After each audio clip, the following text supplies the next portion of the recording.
اور موسیٰ نے کہا کہ اے فرعون، میں رب العالمین کا پیغمبر ہوں، مجھ پر واجب ہے کہ اللہ کی طرف سے جو کچھ کہوں سچ ہی کہوں۔ میں تمہارے پاس تمہارے پروردگار کی طرف سے نشانی لے کر آیا ہوں، سو بنی اسرائیل کو میرے ساتھ جانے کی رخصت دے دیجئے۔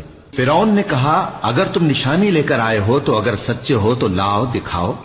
موسیٰ نے اپنی لاٹھی زمین پر ڈال دی تو وہ اسی وقت ایک بڑا اژدہا بن گئی، اور اپنا ہاتھ گریبان سے نکالا تو اسی دم دیکھنے والوں کی نگاہوں میں سفید براق یعنی روشن ہو گیا۔ تو قوم فرعون میں جو سردار تھے وہ کہنے لگے کہ یہ بڑا ماہر جادوگر ہے، اس کا ارادہ یہ ہے کہ تم کو تمہارے ملک سے نکال دے، بھلا تمہاری کیا صلاح ہے؟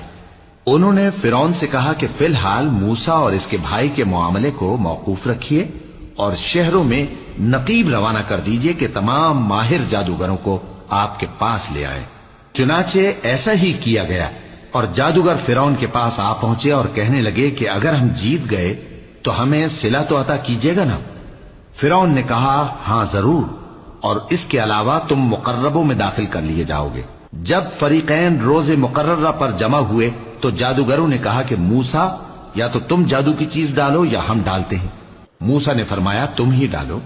سو جب انہوں نے جادو کی چیزیں ڈالی تو لوگوں کی آنکھوں پر جادو کر دیا، یعنی نظر بندی کر دی، اور لاٹھیوں اور رسیوں کے سانپ بنا بنا کر انہیں ڈرا ڈرا دیا اور بہت بڑا جادو دکھایا۔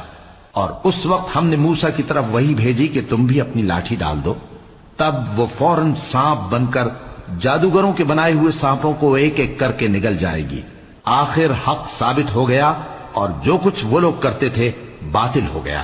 چنانچہ اس موقع پر وہ مغلوب ہو گئے اور ذلیل ہو کر رہ گئے، اور یہ کیفیت دیکھ کر جادوگر سجدے میں گر پڑے، کہنے لگے کہ ہم سب جہانوں کے پروردگار پر ایمان لائے۔